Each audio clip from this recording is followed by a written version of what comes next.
The way that television, especially dating shows, treats women is horrific, but it's even worse to Black women. I want justice for Miriam. I want justice for Aaliyah too. I don't think I have time to do both in this one video. There's a couple reasons why I think it's important to talk about this. One is that what we see on television and in the media and stuff is a direct result of the way we treat people in general. And then the way that people are portrayed in the media, it's like an endless loop, right? It's like the people who write this stuff and produce this stuff and direct this stuff have their outlook on life, and then they create stuff that we consume. And so we consume their point of view, which then reinforces their point of view. So I make this content because I want people to really question who is writing this stuff, who's producing this stuff, and who is editing this stuff. There's two things that make me qualified to talk about this and why I care about this. One, I have been writing about television and stuff like that for a long time, for Glamour, Playboy, Cosmo, Harper's Bazaar, a lot. Okay, so I've been like criticizing and analyzing television and movies and the media in general for a while. I'm also a journalist who's done investigative reporting. More importantly, I was on a reality TV show for National Geographic. The only reason why I signed up for that, because I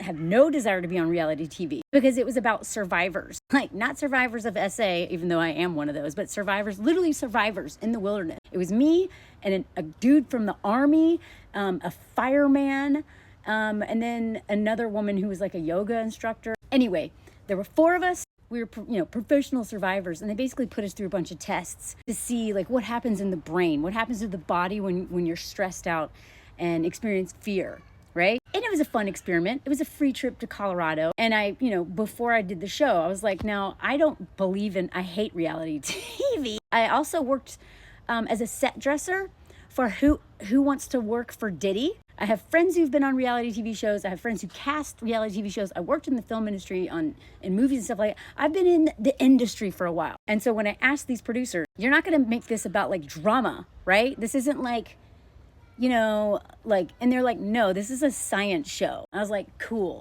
And it was a good experience. It was a fun experience. All of the stuff that painted me and my character was cut out. Not because of the producers even. I loved the producers. It was the network that made them recut the whole episode to make it whatever. The reason I'm talking about this is the dude that everyone hated. I hung out with the crew, not even the cast. I was sitting on the art trucks with the art department because, like that, I'm a crew member. I'm not used to being in front of the camera. And everyone hated this man because he was a bigot. He was sexist. He was misogynistic. He was homophobic. He was all of the terrible things. So toxically masculine. Even like kind of hit on me, even though he's married with children.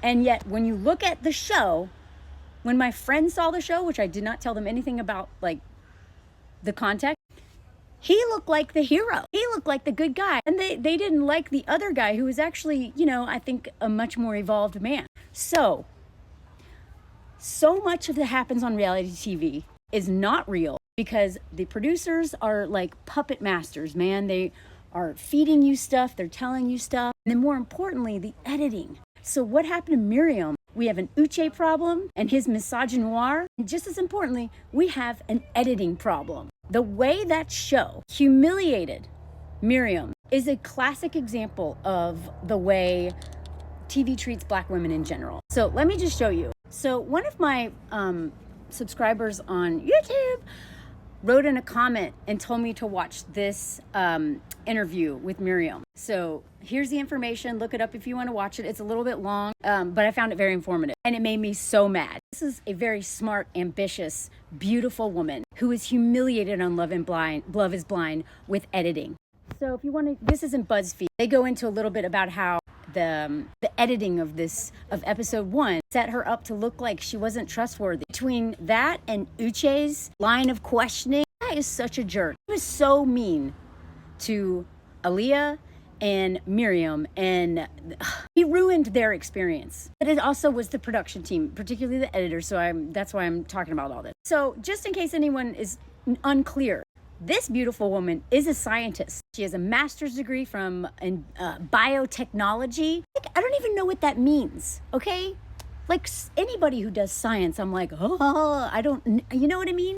We have a scientist here with a master's from Johns Hopkins University, who was humiliated and her whole integrity was questioned because she dared to talk about skincare products too. She's a world traveler. She's worked in Saudi Arabia. She's, like so many of us. Well, I used to be a raft guide and now I'm a journalist. And at one point in time, I worked in the movies. I picked strawberries in Argentina. I taught English in Spain. People are allowed to pivot their careers. That is totally normal. And the way they talked about her, you know what I mean? I want people to start questioning why you don't trust her and what she says. It's partly because of perhaps your own bias, but it's also because of the editing. So she pointed this out in that podcast. So then I went back and looked at this episode, and that's exactly what happened. Uche was asking her all these questions about her career. Like, wait, what? So notice she has her shoes on and look how she's sitting here. And then cut to this. Like they showed it as if this conversation flowed like this. But I don't know if you've seen in Pretty Woman, the scene where they're having dinner as a prop, as somebody who was a prop in the film industry, had to pay attention to continuity. In Pretty Woman, they have dessert, then they don't have dessert. Then they have a wine glass and they don't have, the props did a terrible job. But that's how you know that, something isn't shot consecutively. There's no reason why in this conversation, no shoes. Go back and watch it. I encourage you to go back and watch it. That's how you know this is heavily edited in a way that doesn't make sense, but makes it look like she doesn't know what she's talking about. So in this interview for Cosmo, it goes into a little bit about her background.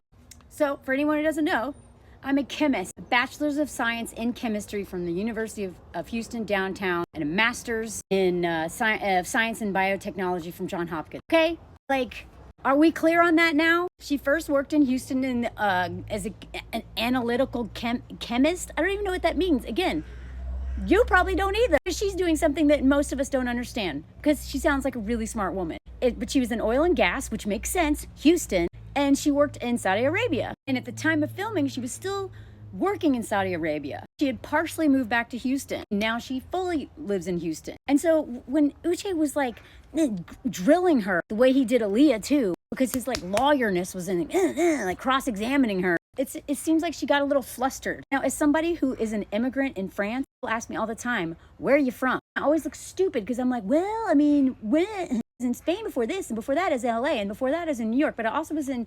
Montana, and then, I was born in Tennessee. I don't even know how to answer that question. So again, I understand why she was trying to explain this situation and it maybe sounded unclear. I mean, she sounds like she's been living the coolest life, y'all. And yet in the reunion, they did a whole joke dedicated to being what does Miriam do? It was literally one of the stupid questions of that game. This game.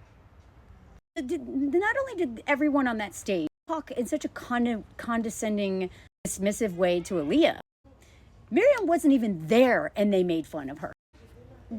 Ugh. So in case you want to know why she also does skincare, her own personal struggle with, I had inflammatory skin. You can find more stuff. This is a very ambitious, smart woman. And instead of honoring that and celebrating that and being impressed by that, I don't know. How do you do all that and start a business? It blows my mind. And yet, what did the whole internet do? Oh, she can't be trusted. What is it, scientist Monday? Why are people so quick to question her? That's what we need to be asking ourselves. Besides the editors, they had a big part in it. Why are we so quick to question a Black woman who's done all this? By the way, this is the name of her company, Zach and Lucy, and I hope she gets a ton of business as a result of all of this. Because what she said in that interview on that YouTube channel is that all of this stuff, not only it threatened her image, it threatened the integrity of her company, which takes money out of her pocket. So I saw this in the Huffington Post. It's worth a read. Black women are treated poorly on reality TV shows, and Love is Blind is no different. This one's more about Aaliyah, and I can go into that in another video. But basically, she was in the middle of a big transition to the United States, creating this new company. And then Uche, not only did he screw over her dating life, and that's a whole nother story. Go watch that YouTube video I talked about. He talked to her like this. He was doing this. And she defended herself as she should. And then he threw this right back in her face. Oh, where are you from? Saudi Arabia, Houston, then. And then she looks like she's overreacting. She's angry. And all the things that they do to Black women on TV all the time, her reaction, absolutely warranted. Start questioning who's making these shows and how they're filming it.